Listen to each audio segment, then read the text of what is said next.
ఎలా చెప్పాలో ఏంటో. దాతలిదా వచ్చావారా? నేను నీకోసం పాయసం చేసాను, తీసుకొస్తాను. ఆ ఫైల్ ఇది.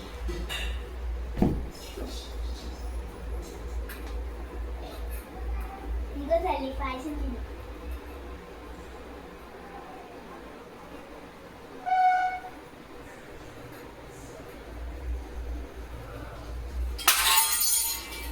అయ్యో ఏం తల్లి అలా పడేసావు? ఏమైంది తల్లి? అమ్మా ఏమైందమ్మా? పోయిందమ్మా. ఏంటమ్మా నువ్వు అనేది? మన బతుకులింది, మన బతుకులు మారు.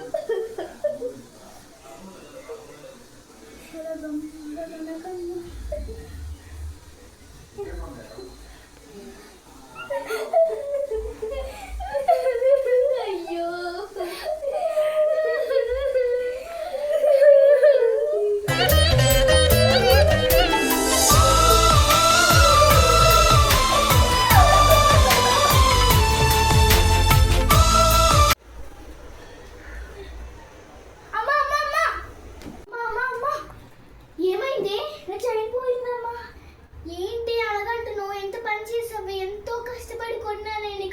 చైను అందరూ అంటారు మగపిల్లనే బెస్ట్ అని, కానీ నాకు ఆడపిల్ల పుట్టిందని సంతోషంగా అనుకున్నాను. కానీ దీనివల్ల అన్ని నాకు కష్టాలే బాధలే ఉన్నాయి.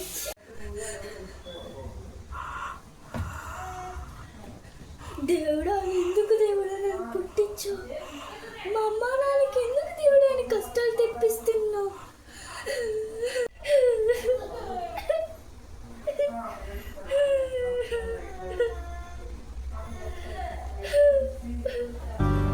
అడిగా అందాల చిన్ని చినుకులనే పిడుగే రానుంది అని తెలియకనే పిలిచా.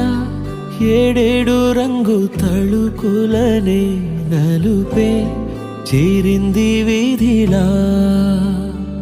ఏమైనా తప్పంత నాదిలే, చూపించకలలే నీకిచ్చా దిగులే. మనసా మన్నించమంటూ అడగనులే.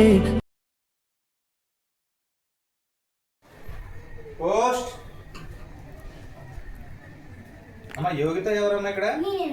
ఇగో మీకు పోస్ట్ వచ్చిందమ్మా, సంతకం పెట్టండి.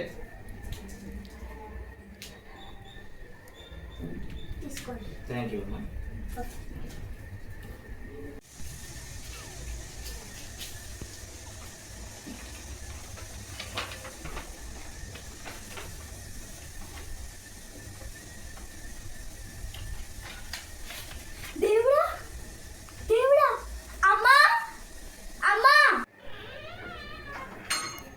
ఏమైంది అలగారుస్తున్నావు పిచ్చిదానిలాగా?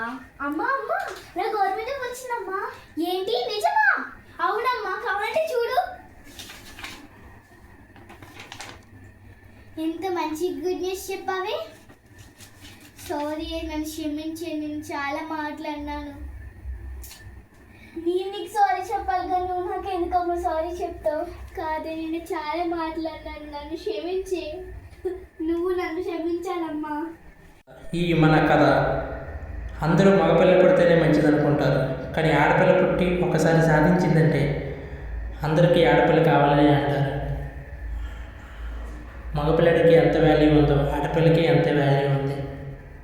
కంటే కూతుర్నే కనాలి అని ఈ చిన్నారి ఈరోజు మనకి నిరూపించింది. ఇంతతో ఈ కథ ముగిసింది.